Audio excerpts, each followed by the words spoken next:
सास की दुकान। लक्ष्मी जी की दो बहुएं थी, सुमन और राधिका, और दो बेटे, अजय और सुशील।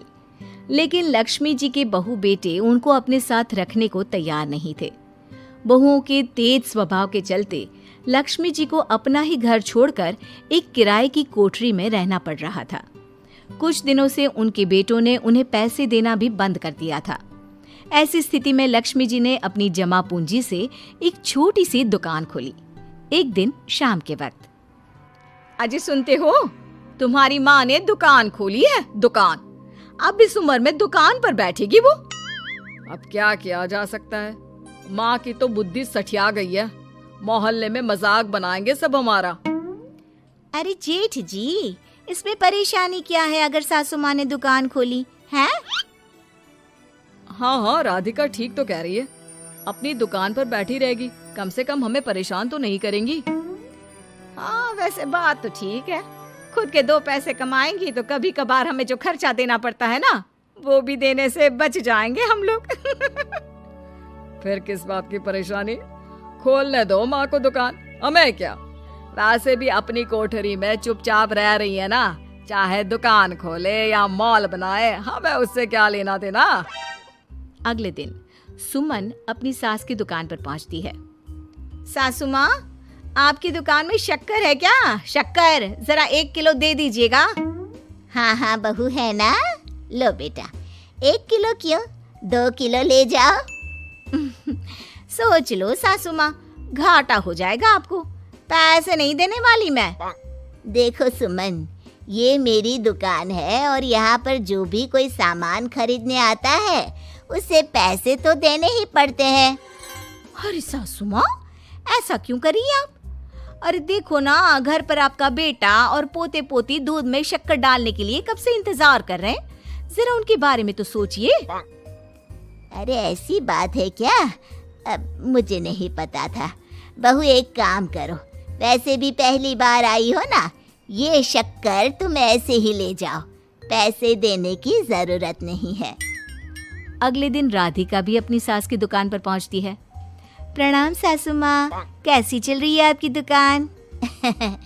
बस बेटा, जैसे तैसे करके काम चला रही हूँ। तुम बताओ, घर में सब राजी खुशी है ना?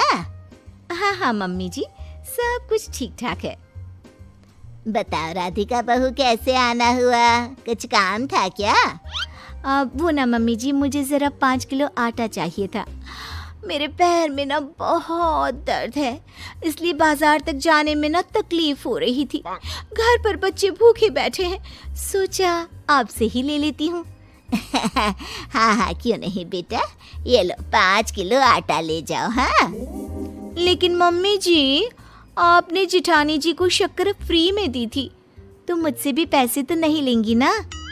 हाँ, अच्छा ठीक है बेटा, कोई बात नहीं, तुम ऐसे ही ले जाओ, बच्चों से क्या पैसे लेना। कुछ दिनों के बाद लक्ष्मी का बेटा अजय दुकान पर पहुंचता है। कैसी हो माँ, दुकान तो अच्छी चल रही है ना तुम्हारी? सब मोहल्ले वाले तारीफ करते रहते हैं। अब क्या करूं बेटा, तुमने तो मुझे सहारा दिया नहीं, गरीब माँ को घर से बाहर निकाल दिया। कुछ तो करना पड़ेगा ना अपना पेट पालने के लिए। वो माँ ना बहुओं की बहुत चिक चिक रहती थी। अब देखो कितनी अच्छी जिंदगी है तुम्हारी, खुद कमाती हो, खुद खर्च करती हो। इससे अच्छी भला कोई जिंदगी हो सकती है क्या? हाँ बेटा, दिल को बहलाने के लिए तुम्हारी ये बात भी सही है, लेकिन कोई बात नहीं बेटा, मैं खुश हूँ। अच्छा माँ, मैं क्या कह रहा था, जरा 500 उधार तो दे देना। कमाल की बात है बेटा, तुम मुझसे पैसे उधार मांग रहे हो? तुम्हारे पास पैसों की क्या कमी है? अरे माँ, इस महीने की तनख्वाह नहीं आई और आप तो अपनी बहू को जानती है ना, उसे शॉपिंग करनी है। जल्दी वापस लौटा दूंगा माँ। ठीक है बेटा, ये लो 500 रुपए, लेकिन देखो कुछ दिनों में वापस दे देना, मुझे अपनी दुकान के लिए माल भी तो खरीदना है। हाँ हाँ ठीक है माँ, जल्दी पैसे लौटा दूंगा। बहुत दिनों तक अजय अपनी माँ लक्ष्मी के पैसे वापस नहीं देता और सुमन और राधिका बार बार किसी न किसी बहाने से अपनी सास लक्ष्मी की दुकान से बिना पैसे दिए खूब सारा सामान ले आती है, जिसकी वजह से लक्ष्मी को अपनी दुकान में बहुत घाटा होता है। फिर एक दिन जब राधिका सामान लेने के लिए लक्ष्मी की दुकान पर पहुंचती है, सासू माँ, जरा वो 1 किलो दाल तो देना। नहीं बहू, अब मैं तुम्हें या सुमन को कोई सामान फ्री में नहीं देने वाली। तुम लोगों ने कभी कोई मदद नहीं की मेरी, उल्टा मेरी दुकान से फ्री का सामान ले जाकर मुझे मुश्किल में डाल दिया है। लेकिन मम्मी जी, हम तो आपके बच्चे हैं ना। अगर इतना ही मेरे बच्चे हो तो फिर मुझे घर से बाहर क्यों निकाल दिया? देख बहू, अब मैं तुम्हें 1 रुपए का सामान भी फ्री में नहीं दूंगी। और जाकर सुमन को भी कह देना, आए दिन तुम्हारा पति मुझसे उधार ले जाता है और वापस भी नहीं लौट आता। राधिका गुस्से में घर वापस आती है। घर आने के बाद, क्या हुआ राधिका, बहुत गुस्से में लग रही हो तुम? सासू माँ की दुकान पर गई थी ना? सासू माँ का तो कुछ करना पड़ेगा, जब से ये दुकान खोलकर बैठी है। अक्कड़ तो देखो उनकी। अरे लेकिन हुआ क्या है? होना क्या है, दाल लेने गई थी, मुझे 4 बातें सुनाकर उल्टा भेज दिया, कुछ दिया भी नहीं। ये तो सासू माँ ने ठीक नहीं किया। देखो मेरे पास ना एक बहुत अच्छा प्लान है। कैसा प्लान भाभी? हम अपनी सासू माँ की दुकान में किसी चोर से कहकर चोरी करवा देते हैं और सारा सामान अपने घर मंगवा लेंगे। उसके बाद हमारे पास फ्री में सामान भी आ जाएगा और सासू माँ की अकल भी ठिकाने आ जाएगी। ठीक है भाभी, मैं आपका पूरा साथ दूंगी। आप जल्दी से ये काम करवा दीजिए। और 2 दिनों के बाद सुमन और राधिका एक चोर से मिलकर लक्ष्मी की दुकान में चोरी करवा देते हैं। हे भगवान, ये क्या हो गया? इस उम्र में जैसे तैसे अपना गुजारा कर रही थी, लेकिन चोर मेरा सारा सामान लेकर चले गए। अब क्या होगा? तभी वहां पर राधिका और सुमन पहुंच जाती है। क्या हुआ सासू माँ, बहुत दुखी लग रही हैं आप। अरे क्या बताऊं, मेरी दुकान का सारा माल चोरी हो गया। अब अगर आप अपने ही बहू बेटे को सामान नहीं देंगी तो ऐसा तो होगा ना सासू माँ।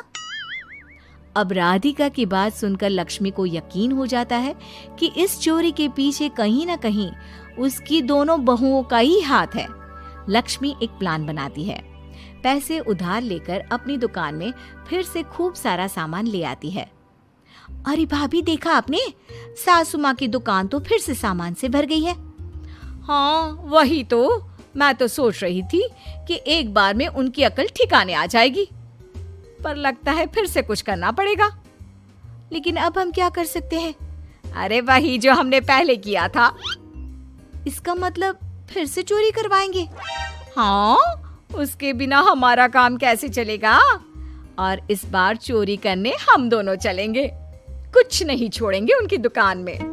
सुमन और राधिका दोनों मिलकर लक्ष्मी की दुकान में चोरी कर लेती हैं और सारा सामान चुपचाप अपने घर के स्टोर में लाकर रख देते हैं। लेकिन सुबह होते ही लक्ष्मी पुलिस लेकर सुमन और राधिका के घर पहुंच जाती है। इंस्पेक्टर साहब, मेरी इन दोनों बहुओं ने ही घर में चोरी की है। अरे ना ना इंस्पेक्टर साहब, ये हम पर झूठा इल्जाम लगा रही हैं। अरे हम क्यों इनकी दुकान में चोरी करने लगे? माँ, आपको शर्म नहीं आती अपनी बहू पर झूठा इल्जाम लगाते हुए? हाँ माँ, हम आपके बेटे हैं और ये आपकी बहुएं हैं, आप ऐसा कैसे कर सकती हैं? लक्ष्मी जी, क्या आपके पास कोई सबूत है? अरे इंस्पेक्टर साहब, आप इनकी बातों में मत आइए। ये हमारी माँ है और इनकी दिमागी हालत ठीक नहीं है, इसीलिए तो हमसे अलग रहती हैं। इंस्पेक्टर साहब, मेरी दिमागी हालत बिल्कुल ठीक है और मेरे पास इन दोनों के खिलाफ बहुत बड़ा सबूत है। बताइए, क्या सबूत है आपके पास? आप जरा मेरी दोनों बहुओं के हाथ पानी से धुलवा दो, फिर सब कुछ साफ साफ पता चल जाएगा। अरे हाथ पानी से धोने से क्या होगा माँ? आप दोनों मेरे सामने अपने हाथों पर पानी डालिए। जैसे ही राधिका और सुमन अपने हाथ पानी में डालती हैं, उनके हाथों का रंग लाल हो जाता है और ये देखकर सब लोग हैरान रह जाते हैं। अरे ये क्या, तुम्हारे हाथों का रंग अचानक से लाल कैसे हो गया? क्योंकि मैंने अपनी दुकान के सारे सामान पर एक तरह का केमिकल लगा कर रखा था। मुझे पता था जो भी चोरी करने आएगा वो सामान को अपने हाथों से उठाएगा और उसके हाथों पर रंग लग जाएगा। अरे माँ, आप तो बहुत चालाक निकली। इसे चालाक नहीं बेटा, बुद्धिमान कहते हैं। और जिसके तुम्हारे जैसे बहू बेटे हो उसे थोड़ा बहुत तो अपनी अकल से काम लेना ही पड़ता है ना। शर्म नहीं आती आप लोगों को अपनी ही माँ को परेशान करते हुए? हमें माफ कर दीजिए सासू माँ, हम आइंदा ऐसी गलती कभी नहीं करेंगे। और हाँ, आपको अपने साथ रखेंगे, आपकी सेवा करेंगे और पूरी इज्जत भी देंगे। हमें माफ कर दीजिए।